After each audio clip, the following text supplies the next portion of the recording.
adab-adab yang halus dan amal-amal yang batin dalam melaksanakan ibadah haji atau umrah. Daqaiqul adab wahiyya sab'atun, adab-adab yang halus itu ada 7 macam di dalam melaksanakan haji umrah itu. Al-awwalu, yang pertama, antakunan nafaqatu halalan, bahwa adalah ongkos halalan halal, sangu itu mesti daripada yang halal. Alhamdulillahirabbil alamin wa bihi nasta'in ala umuri dunya waddin. Wassalatu wassalamu ala asyrafil anbiya'i wal mursalin sayyidina Muhammadin wa ala alihi wa sahbihi ajma'in. Qala al-musannif rahimahullah, nafa'ana bi'ulumih. Al-babu tsalitsu fil adabid daqiqah wal a'malil batinah. Bab yang ketiga mengenai adab-adab yang halus dan amal-amal yang batin dalam melaksanakan ibadah haji atau umrah. Daqaiqul adab wahiyya sab'atun, adab-adab yang halus itu ada 7 macam di dalam melaksanakan haji umrah itu. Al-awwalu, yang pertama, antakunan nafaqatu halalan, bahwa adalah ongkos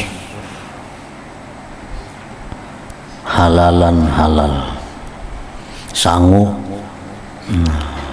itu mesti daripada yang halal, karena itu merupakan syarat diterimanya haji seseorang atau umrah seseorang. Karena apabila ongkos atau sangu itu daripada barang duit yang haram, maka Allah sudah pasti menolak labbaiknya itu. Wal hamma mujarradan antakunan nafaqatu halalan, wal hammu mujarradan, wal hammu mujarradan lillahi ta'ala wa ta'zimi sya'airih, dan keinginan itu semata-mata karena Allah dan mengagungkan syiar Allah. Jadi artinya niat itu semata-mata untuk menjunjung perintah Allah dan mengagungkan syiar-syiar Allah. Kalau sedikit pun bercampur tujuan itu dengan tujuan yang lain. Nah, ini termasuk adab yang halus. Apabila tujuan haji atau umrah itu ada bercampur dengan tujuan lain, umpamanya ada tujuan sambil berusaha, atau ada tujuan lain, misalnya di sana ada dangsanak yang hendak diilangi, atau di situ ada apa yang mesti dilihati. Nah, itu berarti niatnya berangkat haji umrah itu sudah kada semata-mata karena Allah. Kada semata-mata karena Allah. Ada campuran lain. Lalu apakah campuran lain ini mengganggu, merusak akan niatnya? Tergantung seberat apa, sebesar apa campurannya itu. Apabila campurannya itu melebihi daripada 50% atau sama 50-50, maka itu mengakibatkan haji umrahnya itu tidak diterima lagi oleh Allah Subhanahu wa ta'ala. ini bergabung dua. Tujuan tuh dua, satu naik haji, dua mengilangi kula, mengilangi anak di sana, bercampur dua sama-sama, beratnya sama. Nah ini sudah ditolak oleh Allah. Tapi kalau tujuannya itu besarnya, beratnya itu haji, nya utamanya naik haji. Nomor dua aja mengilangi anak itu. Utamanya haji. Andai kata di situ kada ada anak pun dia naik haji juga. Nah itu ngarannya tujuan mencari anak tadi, keluarga tadi nomor dua ngarannya, terberat hajinya. Nah itu masih ada harapan diterima oleh Allah. Nah, namun sudah melanggar tata kerama yang halus. Tata kerama, adab yang halus itu mesti mutlak semata-mata kalau ada tujuan lain selain daripada menjunjung perintah Allah Subhanahu wa ta'ala. Nah demikian berlaku seluruh ibadah kita. Apabila ibadah kita itu bercampur dengan tujuan-tujuan lain, maka dipandang tujuan itu mana beratnya dengan tujuan menjunjung perintah Allah. Apabila lebih banyak menjunjung perintah Allah, ada harapan diterima oleh Allah, walaupun kada sesempurna yang murni karena Allah itu. Misalnya kita hendak ke masjid, salajur hendak nukar sesuatu, kebetulan masjid di pasar hendaknya. Jadi kita mulai rumah nih ke masjid nih tujuan sembahyang berjamaah, lawan sekalian hendak nukar apa misalnya. Nah itu ngarannya sudah bercampur nih. Tapi kalau tujuan besarnya adalah berjamaah, walaupun kada ditukar aja berjamaah juga. Nah berarti besar berjamaah. Nah ini ada harapan diterima oleh Allah. Apabila kedua-duanya itu sama menggerakkan, ini mau sembahyang berjamaah aja kada ke masjid, mau bacang menukar barang aja kada ke masjid juga. Tapi bergabung dua, sekaligus sembahyang berjamaah, sekaligus ada yang ditukar. Nah ini sama ngarannya, itu pun ditolak oleh Allah juga. Kalau sudah banyak nang ibadah, nah itu ada harapan diterima oleh Allah Subhanahu wa ta'ala. Nah kita menyumbang sama aja juga. Kita menyumbang orang karena musibah misalnya, semata-mata karena Allah ada, semata-mata karena hendak dipuji orang ada. Nah mana beratnya antara dua itu? Kalau beratnya berat menyumbang itu karena Allah, walaupun orang kada memuji, tetap aku sumbang. Orang memuji syukur umpamanya. Nah, mengharap pujian manusia kada menyumbang. Tapi menyumbangnya semata-mata karena Allah. Mengharapkan pujian itu ada cuma sedikit. Nah itu masih ada harapan diterima oleh Allah, sedekahnya, bantuannya itu. Tapi kalau sudah banyak mengharapkan pujian makhluk daripada lillahi ta'ala, ditolak oleh Allah. Ini semata-mata menyumbang itu banyak mencari simpati orang, mencari untuk pujian manusia, ibadahnya nomor berikutnya. Nah itu sudah jelas ditolak oleh Allah. Nah jadi haji pun demikian juga.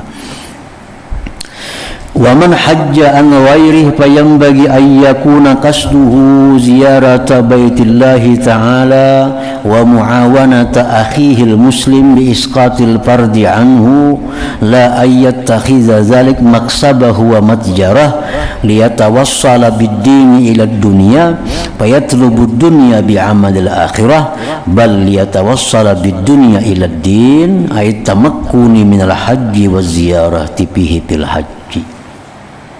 Barang siapa yang naik haji atas nama orang lain, menghajiakan orang. Di tempat kita ada orang berduit, tapi orangnya stroke, kalau kau lagi, nah kalau kau apa-apa, duit banyak, naik haji kada kawa, maka wajib naik haji dengan cara menyuruh orang lain naik haji. Nah naik haji akan aku yang ungkusi. Nah, jadi barang siapa yang naik haji untuk orang lain, menghajiakan kawan, menghajiakan keluarga, maka sayugianya bahwa adalah tujuannya itu ziarah ke Baitillah, dan menolong saudaranya yang muslim itu dengan menggugurkan kefarduan daripadanya. Nah, itu niatnya. Jadi niatnya aku menghajiakan ini, satu untuk aku hendak ziarah ke Baitullah, dua menolong ikam yang gak ada mampu ini. Bukan dia jadikan yang demikian itu usaha perdagangan. Nah, jangan jadi usaha mengumpulkan badal haji, jadi usaha, jadi bisnis. Ada orang badal haji berapa, misalnya $1.000 misalnya, 14 juta misalnya, dikumpulkan, ini diunjuk ke lain, dibelantik. Ada yang menggawiakan kena 5 juta, ada yang mau 7 juta, berujung ini ngarannya maulah agama diperjualbelikannya untuk kepentingan dunia. Nah, itu sangat jauh daripada nilai-nilai ibadah. Agar dia sampai dengan agama itu untuk mencapai dunia, maka dia mencari duniawi dengan amal akhirat. Itu ngarannya mencari dunia dengan amal akhirat. Bahkan mestinya dia menyampaikan dengan dunia itu kepada agama. Mesti kita mencari dunia itu untuk bisa menunaikan ajaran agama, bukan sebaliknya kita beribadah untuk mengejar dunia. Nah, jadi kita ambil upahnya tadi, ambil upahnya. Orang mau ongkosakan naik haji, berapa biaya naik haji diberinya, ongkos belanja diberinya. Nah, tujuan kita apa tadi? Untuk ziarah ke Baitullah, menolong saudara kita ini, dan duit-duit yang lebihan itu untuk digunakannya untuk ibadah. Untuk ibadah. Asani yang kedua, adab-adab yang halus itu at-tawassu'u fizzat, berluas pada bekal bagi yang mampu, bagi yang berduit. Bekal tuh berluas-luas. Jangan menghitung segan seorang aja. Misalnya aku di Makkah berapa hari nih? Di Makkah 20 hari, di Madinah 10 hari.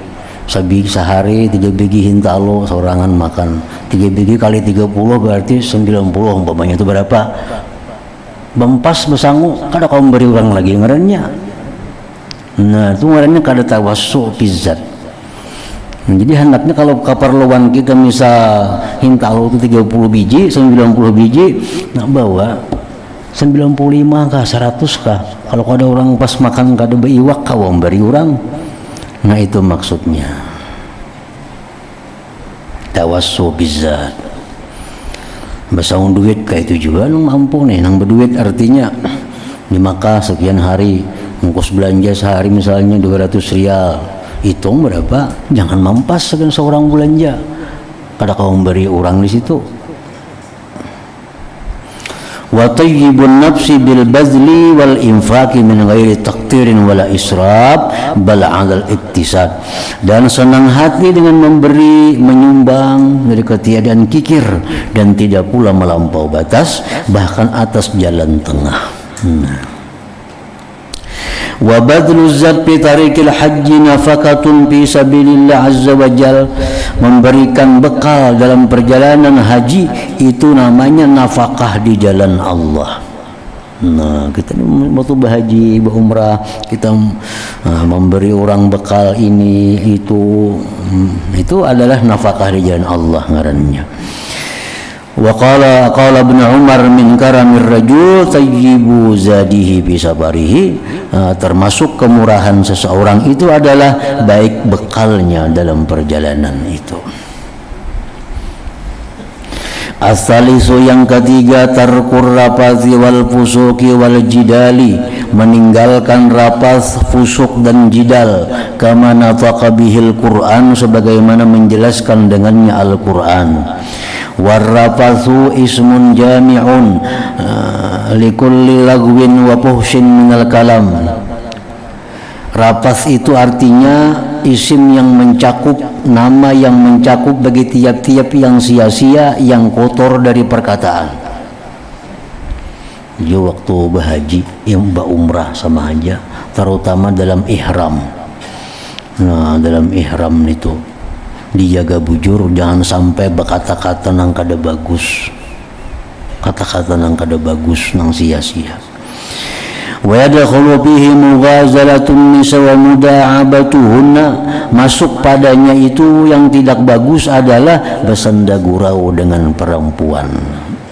Masuk perempuan ini istri orang lain sudah nyata kada boleh. Bersenda gurau lawan bini seorang pun jangan waktu berihram itu.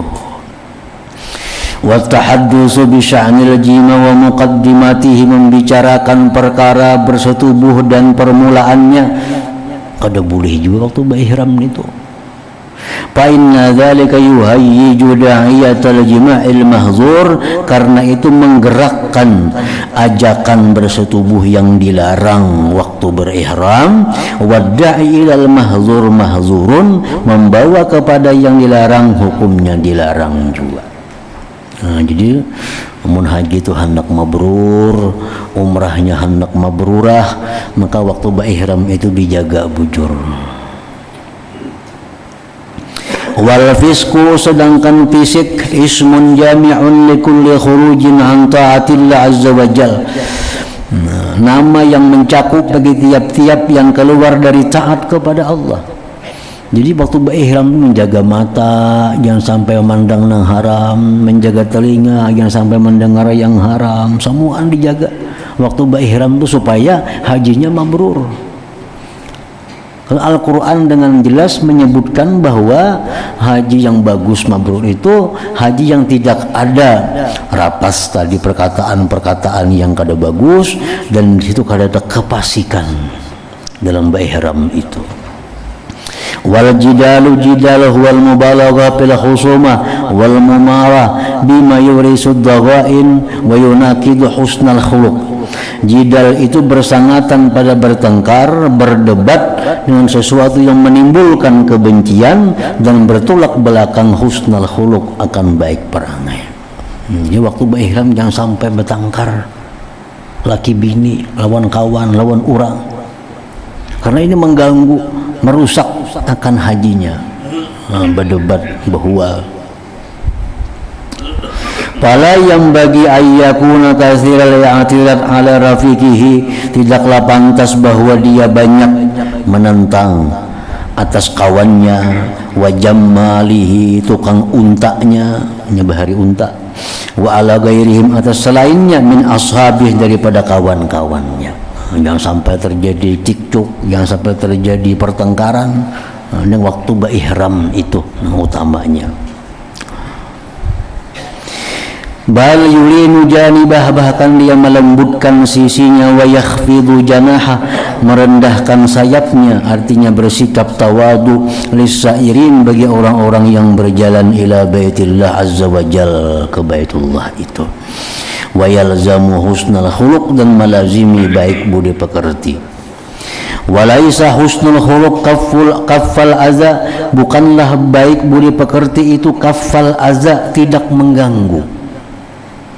Kalau kita kadang mengganggu orang, itu belum sampai derajat budi pekerti yang baik. Mata kita, mulut kita, tangan kita, kalau ada mengganggu orang, itu belum sampai derajat baik akhlak. Bal ihtimal al-adza, baik akhlak itu disebut kalau sudah kita mampu menahan gangguan-gangguan orang. Nah, diganggu orang sabar, bapaknya kada melawan. Nah, itu sudah masuk ke dalam husnul khuluq. Amun sekadar seorang aja hanya kada mengganggu orang, itu belum baik perangai. Yang disebut baik perangai itu lebih dari itu, yaitu sabar, tahan hati menghadapi gangguan-gangguan orang. Ar-rabi'u, yang keempat, ayyajtani bazijjal mutrafin al-mutakabbirin, dia menjauhi keadaan, kelakuan orang-orang yang bermegah-megah, yang sombong. Fala yamilu ila asbabit tafakhur wat takatsur, tidaklah dia condong kepada sebab-sebab bermegah-megah dan berbanyak-banyak. Orang berihram itu ngapa orang diagakakan? Jangan hendak menuruti kelakuan orang-orang yang bermegah-megah, bersumbung-sumbung. Fayuktabu bi diwanil mutakabbirin, maka dia ditulis masuk dalam golongan orang sumbung. Wa yukhraju, dikeluarkan an hizbis salihin, daripada golongan orang yang saleh. Wa fil hadis innamal hajj asy-sya'isut tabisu. Rasulullah dalam sebuah hadis menyebutkan, hanya saja orang yang berhaji itu adalah orang yang usang, yang berdebu. Kita ihram tuh kan kada boleh napa-napa, basuroy takutan kalau pina rambut guguran. Nah kayaknya bayar dam galaan. Berminyak harum sudah kada boleh, begusuk awak bahaya juga. Nah jadi mesti orang ihram itu keadaannya usang dan berdebu. Yaqulullahu ta'ala, Allah berfirman, tsumma liyaqdu tafasahum, kemudian mereka menyelesaikan akan keusangan mereka. Nah tuntung sudah berihram, nah hanyar beberasih itu. Wattafasu asy'asu wal igbirar, tapas itu artinya adalah berdebu, usang. Wa qada'uhu, menyelesaikannya itu keusangan tadi bil halqi, dengan bercukur, wa qassis syarif, memotong kumisnya, wal azfar, dan kuku-kukunya, yang mana itu kada boleh dilakukan waktu berihram tadi. Al-khamisu, yang kelima, ayyarfuqa bidabbah fala yuhammiluha ma la tutik, dia kasih sayang dengan binatangnya. Orang bahari kada ada mobil, jadi bak unta tulakan naik haji itu. Jadi lawan unta ini kasih sayang, tidaklah membebaninya yang terlalu berat. Wala yaqifu 'alaiha al-wuqufat tawil, dan tidaklah dia berhenti duduk di atas unta duduk yang lama.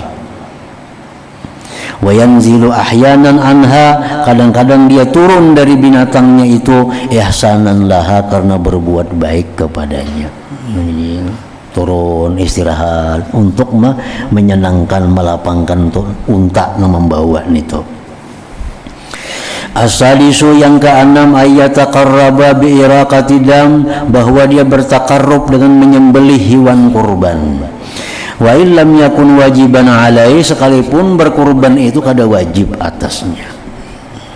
Wa yajtahida ayyakuna min saminin na'am wa nafisihi, dan dia bersungguh-sungguh bahwa kurbannya itu dari binatang ternak yang gemuk dan yang mahal.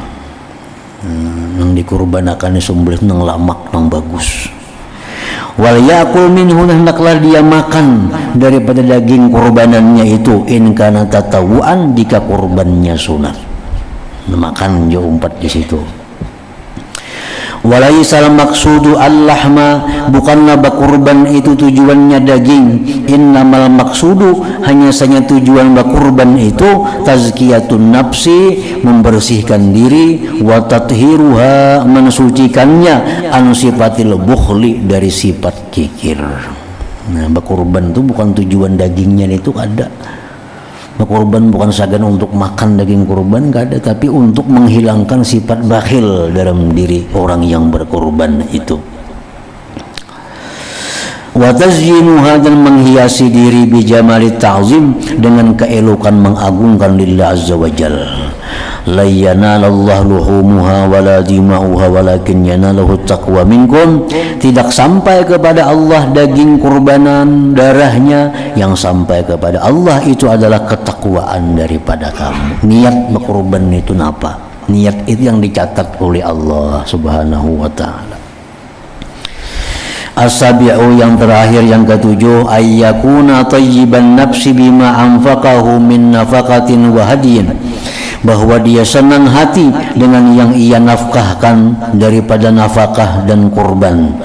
Wa bima asabahu, dan sesuatu yang menimpa dia, min khusranin, daripada kerugian.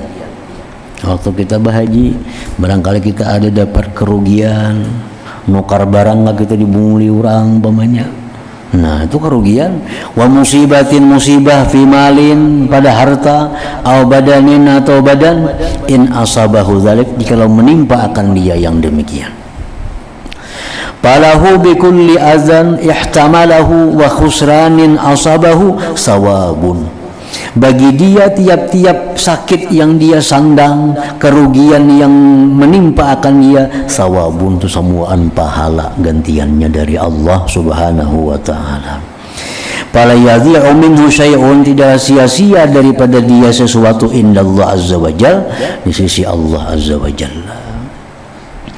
Wa yuqalu, dan dikatakan orang, min alamati kabulil hajj, tanda orang yang mabrur haji itu, tarku ma kana alaihi minal ma'asi, meninggalkan yang dahulu atasnya daripada kemaksiatan.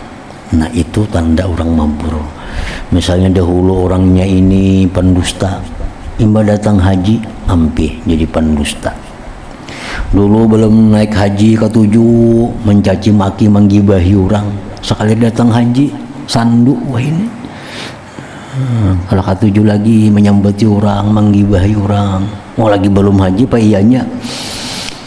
Nah lagi belum haji ke-7 melakukan riba, ke-7 melakukan zina, sudah datang haji ampih. Nah itu tanda orang haji yang mabrur ngarannya. Maka bila haji mabrur itu biar Nabi kadada balasan lain pada surga, lain pada surga. Kalau berbuat dosa sekali-sekali itu semuaan kada jadi alamat, kada jadi tanda. Misalnya orangnya naik haji sudah, tapi kadang-kadang mau berbuat dosa, itu bukan tanda haji mabrur. Yang tanda haji mabrur ini orang yang belum naik haji ke-7 manggawi ini, imbah haji ampih.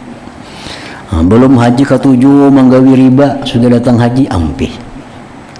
Belum haji ke-7 menipu orang, berdusta, imbah haji ampih. Nah ini tanda haji mabrur. Wa ayyatabaddala bi ikhwanihi al-battalin ikhwanan salihin, dan bahwa dia mengganti dengan kawan-kawan yang battalin, kawan-kawan yang salihin.